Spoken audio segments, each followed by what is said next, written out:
Hey everybody, welcome to Aniki, the podcast about anime with two brothers. I'm Ben. And I always thought that I might be bad, but now that I'm sure that it's true, because I think you're so good, and I'm nothing like you. I have absolutely no idea what you just said. Hey, it's okay. Okay. It makes sense for people who are going to follow along at home. Okay, sure. It's a Steven Universe thing. It's always Steven Universe, isn't it? Because it's always rocks. Because rocks. Yeah. Well, before we get into Geology, the anime, Sure. what have you been up to since last we spoke? Oh, golly, what have I been up to? Playing Magic again online. Uh-huh. Spending tons of money on it, I'm sure. They've actually made drafts way cheaper in their new online client than their old online client. Define way cheaper. So used to, on good old Moto, Magic Online, you had to basically buy packs for real dollars, for real amounts. So a pack of cards was, $4. So you had to buy 3 of those, plus a entry fee to do drafts. So every draft was like $15, right? Okay. Well, with the new system, it's far more like Hearthstone, where I spend gems, and I can get 4,800 gems for $20. So that means I can get at least 2 drafts for $20. But as long as I get 3 wins, I get 1,000 gems back, which I can do fairly reliably. So I turned $50 into like 8 drafts, so a lot more than I used to. But you've also spent more. Sort of. At least in one go? I mean, maybe in one go, but I mean, $20 for minimum 2 drafts versus $15 for 1 draft, still a much better deal. I suppose you're correct. Well, have you watched anything? Bunch of Hitchcock films. Really? What got you on that Vertigo, kick? finally. You haven't seen that yet? Felt like it. I had not. I'd never actually seen Vertigo, which means I never knew that the Harvey Danger song, Carlotta Valdez, which I've been listening to for as long as it came out, was just a rehash of the plot of Vertigo. I had no idea. Now you know. And now I know. I have only been reading a ton of manga. I don't think any of it's worth mentioning. And probably not. And watching Cross Game. A lot of Cross Game. I mean, good. Cross Game's good. I also started on Xenoblade Chronicles, the first game that they just re-released on Friday. So, is it good? It is. I like it quite a bit. It reminds me, it's from 10 years ago at this point, but it reminds me of all the good things about Final Fantasy 15, and it's like the combat it's like what the combat in Final Fantasy 7 Remake wanted to be like. That's kind of depressing. Good and fun. So that's nice. But nice. I've been enjoying it. It's a big open world RPG. But what's nice is it does have like little fetch questy things, but you never have to actually go back to the quest giver. As soon as you get it, it's just like, you did it. And it's like, awesome. That is very convenient. It's extraordinarily convenient. Why don't more games do that? I don't know. And this was doing it back in 2010. Why doesn't WoW do that? They do more now, to be honest. I mean, they started doing kind of remote turn-in a while ago. Actually, maybe I will talk about some of these manga I read. Let's see. I did read all of Happiness. Oh, how did that go? It spends a lot of time in the back half just doing this one arc, which is okay. But the 2 main characters that you really care about aren't there until the very end. So that was a little depressing. But man, that guy's good. He's such a good artist. Yeah, that's for sure. He's the guy that did Aku no Hana. Yeah. Let's see what else there. I guess I read Tomochan is a girl. Oh, I love Tomochan as a girl. It's good book. You were right though. It's all about the journey. It's not about the ending. Oh no, not at all. Because the ending is like 2 chapters out of 100 or so. Let's see what else. There's a cute manga that is still publishing, and it's called, I believe, My Wife is Too Cute. Generally cute, but it's about 2 people. They're about 18, 19, and they just decide to get married before starting to date. Huh. It's adorable. And it's getting turned into an anime come fall season.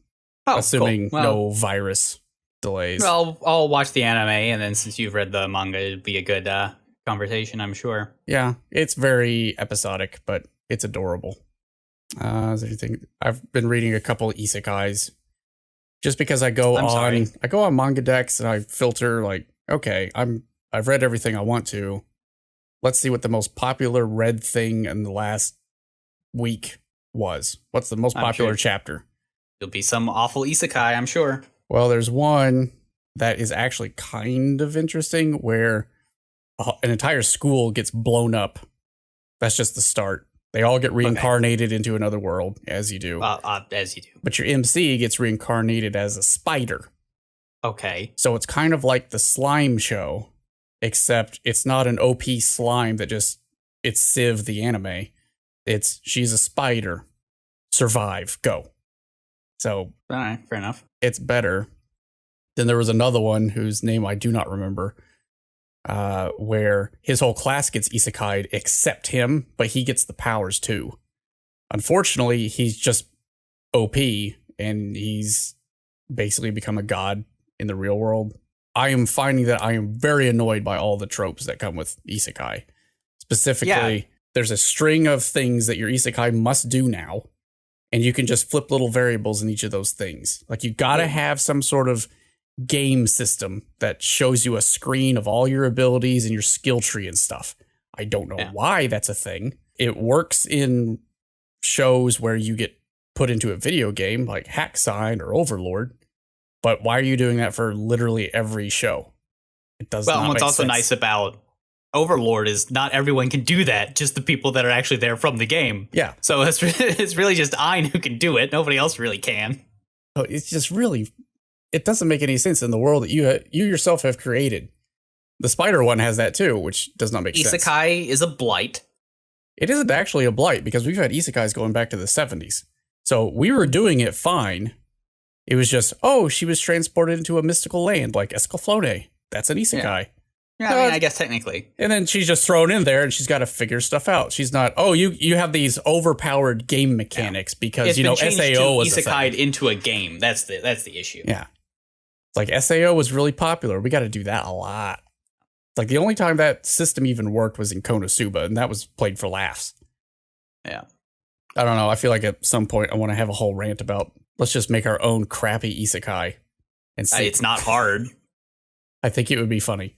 I think what would be fun is coming up with the correct game to isekai someone into, like, I don't know, like a Madden or something. That would be amazing. Be very good. Or like Sim City, something like some really dumb game to get isekai'd into. That would be fun. I would like to watch an isekai with Sim City. Or an isekai of like Animal Crossing, where it's just like, you just live your life now. You're in debt, yay! I feel like I've watched that show. Several of them. You know what you could be isekai'd into, though, instead of a spider? What? You could be isekai'd into a rock. Oh, that could be cool. I want to be a rock. Do you?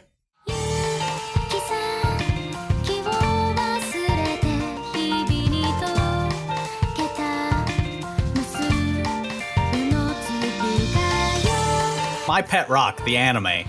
They are all kind of his pet rocks, aren't they? I guess so. Well, for this week, we decided to watch Houseki no Kuni, or Land of the Lustrous. Ooh. Oh. So lustrous. I watched Land of... Did I watch the right one? I think you did. The sexy one? Land of the Lustrous? I mean, it depends what you're into, I guess. Yeah. How about asexual gym people? I've seen that anime already. Have you? Is it called Steven Universe? It's called Steven Universe. I'm never going to not make that joke. Of course it's Steven Universe. No, it isn't. Tell me I'm wrong. You're wrong. They're a bunch of gym people, asexual gym people fighting off alien invaders from another world. And there's one guy who's kind of out of water because he's the only one that seems mostly human, though secretly you kind of know that he's part gem. And he seems to be the strongest out of all of them. Yeah, but Steven Universe is a cute show for kids to teach nice lessons, and this is a Cthulhian horror. Yeah, I think this is a horror show, y'all.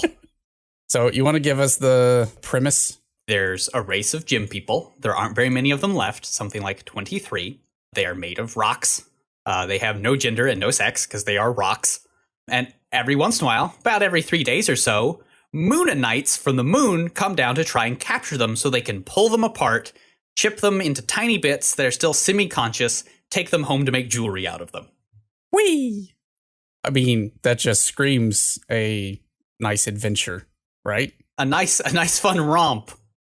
I love the aesthetic for the mooninites because you know how the last scene of the Kaguya Hime movie is a little terrifying? It's like that. Yeah.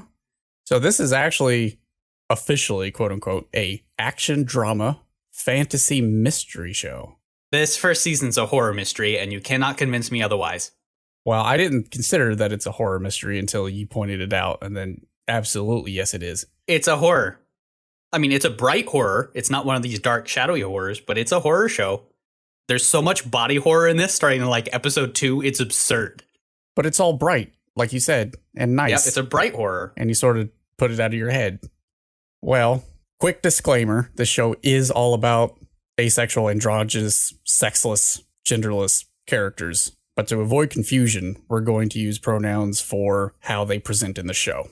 Most of them, I would argue, are female presenting, so we will be using she. We thought about using they, but it ends up being very confusing when you have to talk about a large cast of characters and saying they for each one individually. And they're like, it's going to get super lost in the shuffle. And there are at least 24 characters, so there's a bunch. So using they, I think, would be unhelpful in this situation. So concessions are made. Consider that a warning. So what'd you think of the show overall? I really liked it. I want to watch more. I have put all of the manga that is out on my Amazon wishlist because, I mean, the mystery is very good. It's surprising how good it is, especially since you look at it and you're like, ugh, CG anime. More of this. I think the reason the CG anime works in this as opposed to High Score Girl is, one, I think it's just better done overall. And second, it really reinforces how alien this world is. See, this is my argument from a couple shows ago. We have ragged, and rightfully so, I think, on CG animation in anime forever. It's usually just bad. It can be good, but usually it's bad. And this is the first show that's been completely CG animated that I enjoyed. And I thought the animation style fit the medium. So it was enjoyable. This is the only show I've seen this where it fits.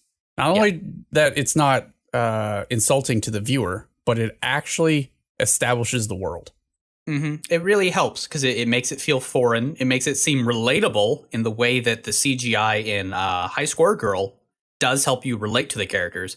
But since in this they don't do wacky anime things, there's not that jarring part of it.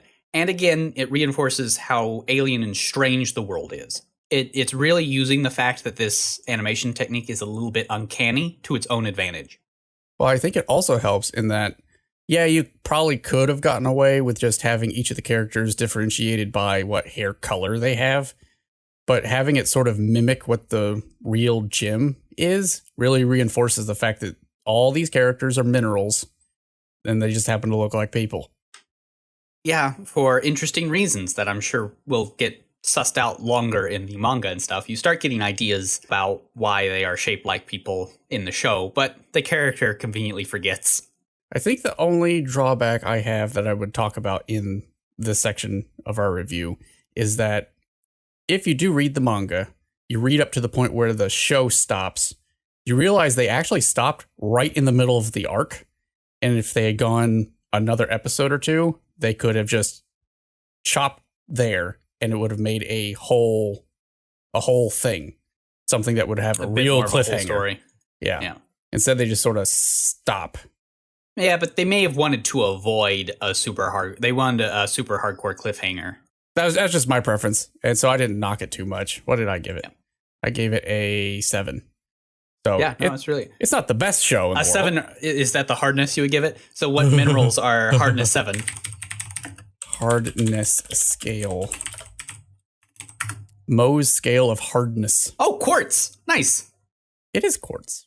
This is a quartz. This show is quartz. I give this show a solid quartz score. That even brings it even more into Steven Universe territory. So how excellent. Oh my goodness. Okay. Oh, it is on Amazon.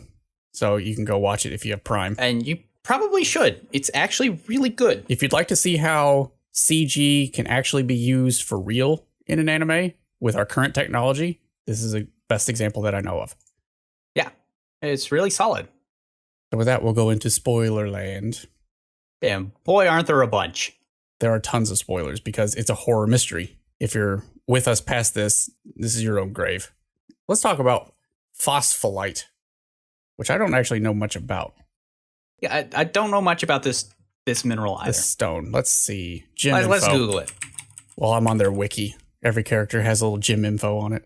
I mean, good for them. She is a rare mineral composed of hydrated zinc phosphate. The name derives from its chemical composition. Phosphate, and the Greek word for leaf, a reference to its cleavage, the way that it tends to split or cut. There's no cleavage in this show. Unfortunately, no one has very good cleavage in this show. Which I appreciate. Which you think would be... Yeah, it'd be a really good joke, though. Probably would. I don't think the manga could realize that. Probably not. It is highly prized for collectors for its rarity and its bluish-green color. It is a beautiful color. It's lustrous. But as you quickly learn in the show, it's also very soft. It's very fragile and brittle. It's not necessarily soft. That's true. Yeah, so it tends to crack. Like this thing says that phospholite is not cut very often because of how brittle and fragile it is. So they don't. It's a 3.5 on the mole scale. Chalk is 1, correct? Talc is 1. You said it was what, a 3.5? So this is between calcite and fluorite. Mm-hmm. So only marginally harder than like gypsum or something. So it is very, very weak. And it shows, because that's what her character is like, especially the first of the show. Yeah, she breaks a lot. She's the youngest of the gyms, and she's extremely naive, really wants to help out, but she's not allowed to do anything because, as her sensei notes, if you get into any kind of battle with these Lunarians, you're gonna die. Come on, please. Mooninites? Come on. Mooninites. Oh my Lord. Mooninites are way better. That's something completely different. Look, they are just called Skijin, so Mooninite is just as valid as Lunarians. Okay. Fair enough.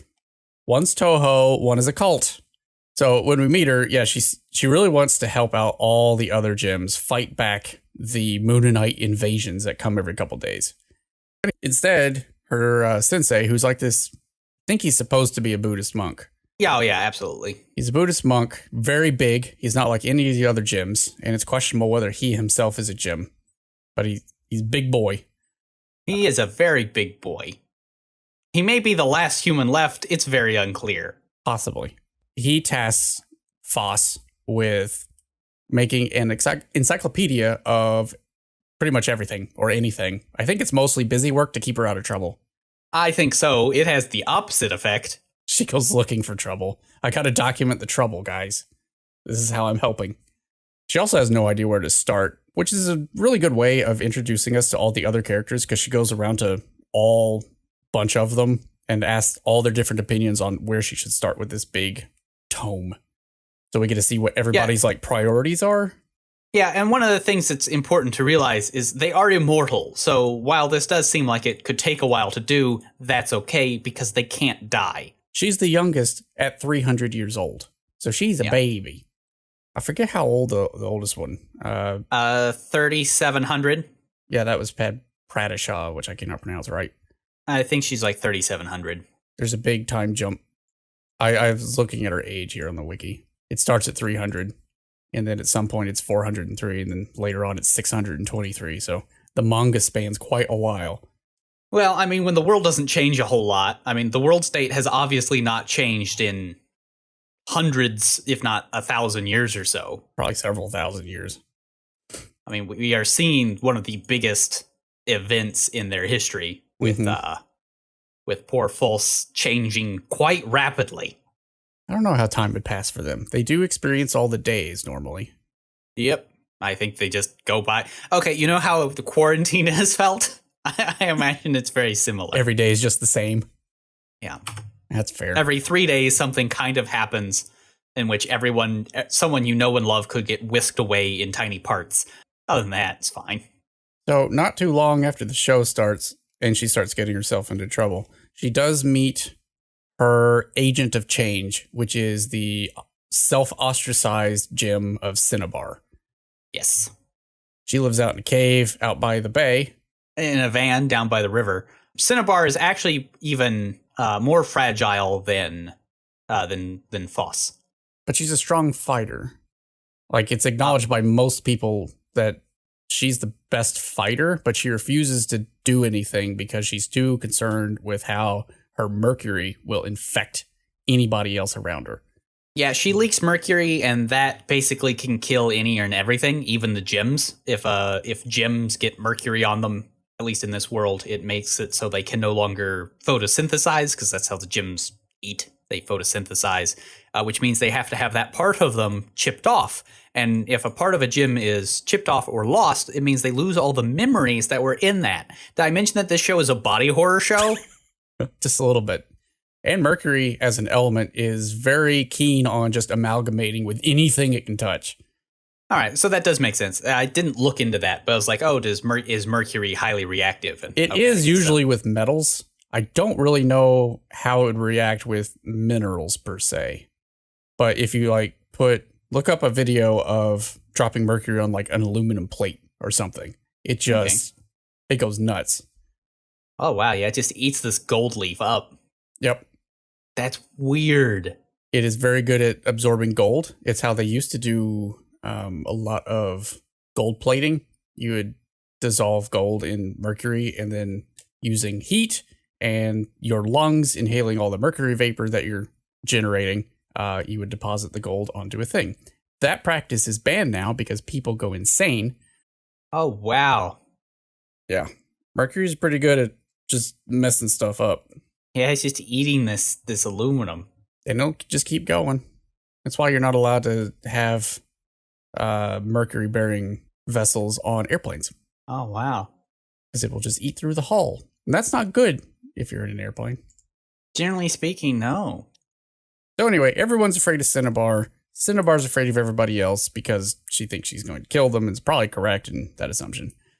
But Phos, being the young, chipper person that she is, decides to bring Cinnabar back by promising her that she's going to find her a task that doesn't involve killing people that will be enjoyable for her to do. And yes, that's her driving force throughout the show, at least for the first part. Yep. I thought that she was good, that whole plot and the whole show was going to revolve around her being this naive the entire time. And it was going to be very annoying. Though. Yeah, because I was like, this is one of those characters that at the beginning you kind of dislike because they are good at absolutely nothing. And you're like, well, there's a point where this character is just not interesting to watch because it's just, oh, they fail a bunch. But it's okay. In episode 2, she gets dissolved. By a snail? Big old snail that the Lunarians drop. Sorry, mooninites. The mooninites drop. Mooninites. And she tries to fight it. Well, actually, Diamond tries to fight it. And Phos tries to help out and gets et. Yeah, and then she dissolves. And you get to see her little eyeballs dissolve. It's very sad. Did I mention the show is body horror? She melts. She melts. And slowly loses consciousness while melting. I was not expecting that. I think that was the turning point for me. Oh, yeah, me too. It's just Wait, like, what do you what? mean she melts? She can't just melt. Is that how this works? And then someone points out, oh, wait, snails often eat minerals and incorporate those minerals into their shell. Oh, so there she is. She's still alive and fine. Just part of their shell now. Hey, did I mention this was a body horror show? You just have to chip it all out after killing the snail, and then we can put her back together, maybe. Yeah. So they do that. But she makes a new friend and can now talk to the snail for reasons. Well, I assume it's because she was dissolved into the snail and, like, her consciousness probably fused with the snail to some extent. Must have, right? She probably remembers some of being the snail so she can talk to it. Yep. So they get her back. The snail is reduced from monstrous size to like an itty bitty puppy. It's very cute. I thought it was interesting because for a couple of scenes, it does seem like they use traditional animation for just the slug now. She doesn't have a shell. And for a while, you think the slug is false, but it is not. It is not. Well, the characters even think that. Yep. It's like, no, it's her shell that's in the pond. I'll go dig it out. Well, then there's a big info drop. From the not snail? From the not snail. Well, the not snail tries to convince Phos to journey with her into the sea for answers. Because as you know, you're working on an encyclopedia. And wouldn't you like to go into the nice ocean? Look at this ocean. But we're not allowed to go in the ocean, she replies. But it's a nice ocean and you learn lots of stuff. And am I not your friend? The snail also says that there's a gem like her in the ocean. She does spin it in such a way that makes Phos think that it's maybe one of the ones that's gone missing. Yeah. Was she captured? Was she not? Who knows? But she might be in the ocean. Come check it out. It's super fine. Fun times down in the ocean. Come on. So she, like an idiot, goes into the ocean. Yep. Bad idea. Big mistakey. Turns out, betrayal. What a shock. But we do get an info dump. And the snail turns out to be hot, though, really. I guess she has cleavage. She does. Which is ironic. But yeah, the snail turns into a humanoid. And delivers Phos to the mooninites. So the info dump is essentially, and you'll probably have to do this because I've read the manga now. Oh, too much of the manga. Yeah. All right, so I believe she says that a bazillion years ago, the planet they are on was Earth, and there were humans, and then it got hit by a bunch of asteroids. And almost all humans died, and they split themselves into 3 parts: bones, flesh, and spirit. The mooninites are descendants from the human spirit. The snail people are descendants from their flesh, and the descendants of their bones are the gem people. And the mooninites might be trying to bring humans back by combining the flesh, spirit, and bone back together, which is what I assume the monk is one of these new humans, but we don't know for sure. At least in this show, we don't know for sure. It's a very interesting take. I like it. Not that he's a human, but the whole idea of they split up humans into these various things. So it's kind of like, so we say no Gargantia? Yeah, it's like Gargantia. It's also a lot like Houseki Yori, which I haven't seen yet. It's very good. Houseki Yori this show feels a lot like that because Houseki Yori also has some legit terrifying stuff in it. Might have to watch that soon. Yeah. Oh, it's very good. Based on a book. Not a light novel, but like a full-on novel. But it is, I like it that you've got all these factions, all 3 of them are humans, and they're at war with each other. Which is not surprising at all. Yeah. Well, kidnapping, terrorism, Cthulhian horror, etc. Yeah, general menace. Snail Lady gives up Phos to the Mooninites because they had captured her brother, and apparently her and her brother are the last of her race. But in the ensuing fight, she has a change of heart and decides, you know what? This actually isn't worth it. I regret my decisions. So instead, I'm going to steal my brother and throw Phos back into the ocean, and she can fend for herself. But I will tie a raft to her and give her 2 spines from my shell for her legs that she's lost in the battle. So all that info dump that we just got, don't worry. The character herself forgets it because their memories are stored in their crystalline matrix. And with no legs, it means they forget a bunch of stuff. So she has no legs, but the good doctor, they do have a doctor, but she's more of an arts and crafts lady, puts the spines on her as her legs, but she has to graft them on using quartz. So she gets this like amalgamated looking leg structure. They're very cool. Looks like a candy cane of So here's one of my questions, right? So one of the themes of the show is change and, integrating trauma into yourself to make yourself stronger, quite literally. Is Phos the mineral good at creating compounds? I don't know. Let's find out. It doesn't really say a whole lot here. Let me go to Wikipedia. There's basically nothing about it on Wikipedia. It is often found in association with a couple other minerals, but that's it. I think this is more of a character world device than anything realistic. I mean, it may be, but I was just wondering if it's part of that. No, I think it's just a device. Yep. She's got these cool new legs. They go super fast. She's now the fastest, which means she goes as fast as Kenyans. All the way from Kenya? From Kenya. So she goes real fast, like Sonic. And she's actually able... Or after drinking... Power Thirst. Power Thirst. Yeah, that's his name. She's actually able to take part in some of the battles, at least as an observer. Yeah. But that just leads her into more trouble. She is starting to rack up the traumas, though. She's been betrayed. She's lost her legs. She's still chipper about it.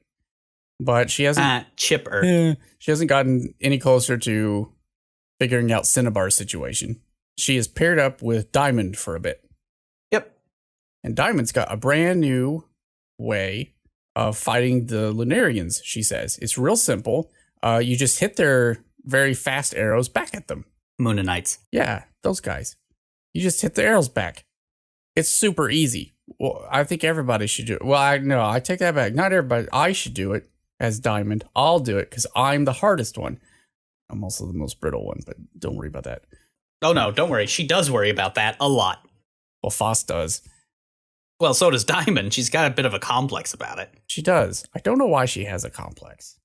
I mean, I understand her complex, but I'm not really sure what has led her to that. Is it the fact that she should be the hardest? I think it's because she feels like she should be better than she is, since she is a hardness 10. But unfortunately, Bort is also there, and Bort is better. Bort is better. Bort. A non-gym grade quality diamonds. Basically, it's a diamond that's stronger than a diamond gem because it's got some other stuff in it. It's more akin to like diamond concrete. Yeah. So it's useful, whereas diamonds look nice. Diamonds look nice, but are kind of not very useful in things because they break too easy, where Bort is all the good things about diamonds, plus ugly, makes it indestructible. She's got to be ugly. Diamond's too pretty. So when she tries out her little stunt, she breaks. Shock. And Shocker. Almost gets Phos killed too. But they get saved by Bort. It's fine. She gets paired up with the Amethyst twins at one point too, because they're very, very fast. But the thing about the Amethyst, they're out on patrol with the Amethyst twins. The Mooninites show up, and the Amethysts are like, we'll show you how it's done. And they attack the Mooninites, and they think they defeat them, but oh no, they have one of those new weapons that when you kill the Mooninites, instead, parts of our old friends pop out and crunch us to death. Yeah. And poor Phos is immobilized with fear and just has to watch the Amethyst twins get basically eaten apart. Mm-hmm. Yeah, basically eaten apart until Bort shows up and saves them. And then everybody's like, Phos, you could have at least, run away to tell other people that this was happening. She is fast. She is fast now.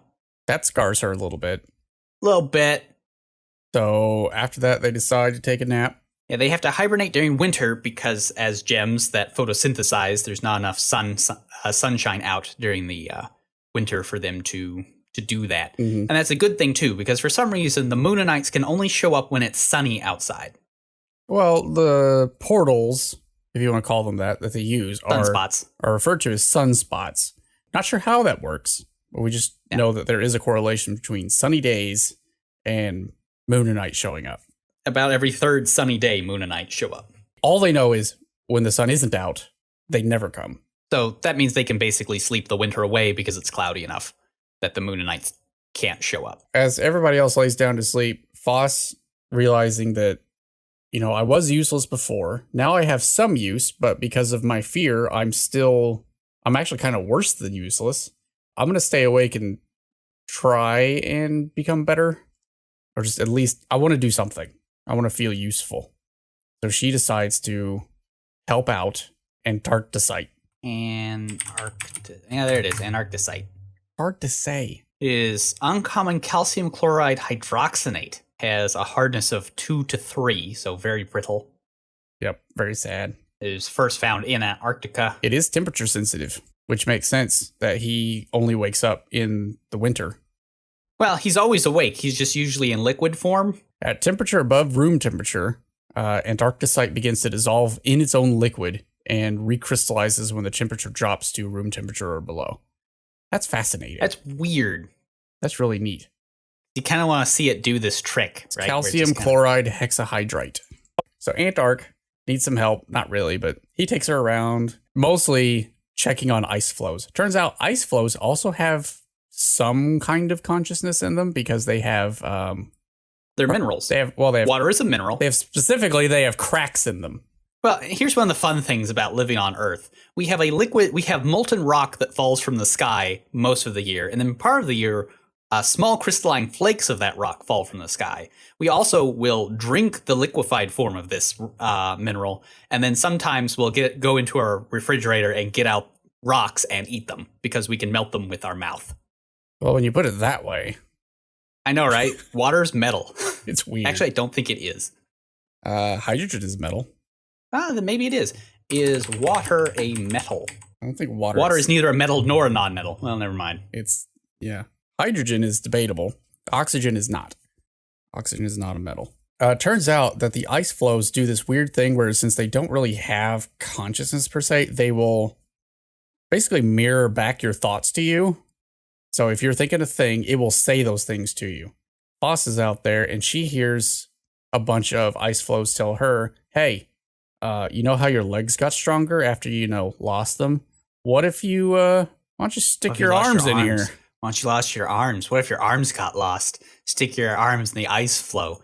Lose your arms. Get new, better arms. Be stronger. Ultimately, they are not wrong. It's true. So she capitulates. Well, she doesn't really. She resists, but then slips and falls. Yeah, and then Antark tries to help, and in the process, he gets hurt. So she does end up losing her arms. They go back to Sensei, and he says, okay, well, that sucks. Why don't you guys go out to the shore of, which I cannot pronounce, Nansini? Something. Nansini? It's where all the gym people tend to be born. They kind of leach out of the rocks there. Most of them fall to their deaths without ever gaining consciousness, but every once in a while, one is actually born with a which is horrifying. Consciousness and personality. Did I mention this show has a lot of body horror in it? This is a horror show, y'all. So they go out there and they're like, okay, we're just going to find some more phospholite and attach it to you, and you'll be good as new. But instead, they find a bunch of gold, which isn't useful. And platinum. Not useful for them, but there's a ton of it. It's too heavy and too flexible. But platinum is actually the same hardness as phosphorite, turns out. That is interesting. As they are looking for the correct type of mineral, suddenly mooninites. Mooninites! And nothing good comes of it. But it's also too late because the gold has sort of latched onto phosphorite and is starting to go kind of hog wild crazy. She can control it, sort of, and she puts up like a metal cube around herself. Well, fortunately for her, she is mostly saved. But unfortunately, Antark is absolutely destroyed and then stolen away. There's not much creepier than the Mooninites gathering up little parts of Ark in little baskets to go take to their head Mooninite. With this creepy smiles they have, yeah. Yeah. She is noticed, ultimately. I think she just screams or something. I forget exactly what she remember. She does capture their attention, and she tries to fend them off using the gold as an attack, but she's not very good at it. And Sensei comes and saves her. But unfortunately, they've lost Antark now. Yeah, they have some bits of him, like a hand, I think. That's it. Or just some shards. Really sad. I think this particular event affects her the most because her entire character changes after this. Well, it's a combination of this trauma and the fact that this happens like halfway through winter. So she has to protect them throughout she has to protect the sleeping gems throughout the rest of winter, taking up Antark's job. So she got the growth that she wanted. I don't think she was prepared for the cost. She gets a way cooler haircut, though. Yeah, she wants to be more like Antark. She cuts her hair and uses the bits that she cut off to sort of patch up various areas that had gotten damaged so she could retain those memories. But now she has gold arms. Yep, gold platinum arms. Quartz legs, gold arms. Well, then everybody wakes up and everybody's like, who are you? Phosphorite's changed a whole lot. Oh, yeah. Team up with Bort. So we have the dynamic duo. I think the only really real thing to note here, besides her short conversation with Pad Padishaw, is the moon dog coming. Yeah, that's sort of the last arc. So this moon dog shows up, giant beast. Diamond actually helps cut the thing up. Now it's in like 107 pieces. Very, very, very cute pieces. Very cute pieces, but guess what? They recombine when they shove them all into the same pin. Because that was a good idea. A tactical error on their part. It reforms into the giant dog thing. Now, the curious bit is that Phos overhears Sensei talk to the dog using a pet name, calls him Shiro. And the dog seems to recognize Sensei and like act as his pet. Very curious. This is where she kind of starts getting the idea that, wait a minute, somehow Sensei is connected to the Mooninites. Thankfully, she takes Pad Padishaw's advice for now and does not speak of this to anybody. He's like, be careful with the truth because the truth may not be what you want it to be. And all the other gyms suspect that there's something between Sensei and the Mooninites, but it's kind of polite not to bring it up, and we're just going to trust him. Yeah, they absolutely trust Sensei. Phos is in the position of she's listened too much to Cinnabar, who does not trust Sensei at all. And so she's sort of on the fence, which leads to everything that happens in the manga after this show. But that's essentially where the show stops. Well, she decides that what she wants to do is talk to the mooninites, try and capture a mooninite and talk to it. To get answers from, or just information from somewhere else. She does some other side of the story. She captures one, but then is kind of instantly murdered by Cinnabar. But it does make some noises, like it was trying to form language. Well, and its eyes kind of show up, which is very interesting. That scene is much better done in the anime than it was in the manga. In fact, most of the show is better than the manga, honestly. Not gonna lie. The manga is not nearly as pretty as you think it would be. Well, I mean, it is. I assume it's in black and white. It is. But that's sort of where it stops. What we probably should talk about, though, is Sensei. Because while we have this ensemble cast, they've all got different personalities, and they're very fun to play off each other.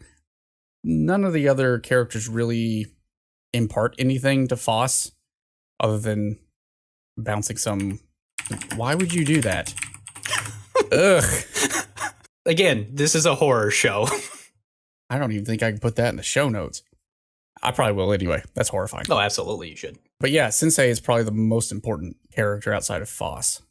Yeah, he teaches all of the gems when they're kind of born, hence Sensei. He may be the last human, or he may be one of these human amalgams between the three different species. He's incredibly strong and can murderate just about any mooninite that shows up. But he doesn't. And it's usually because he's meditating at the time. So that it's the gem's job to do that stuff. He's like a last resort.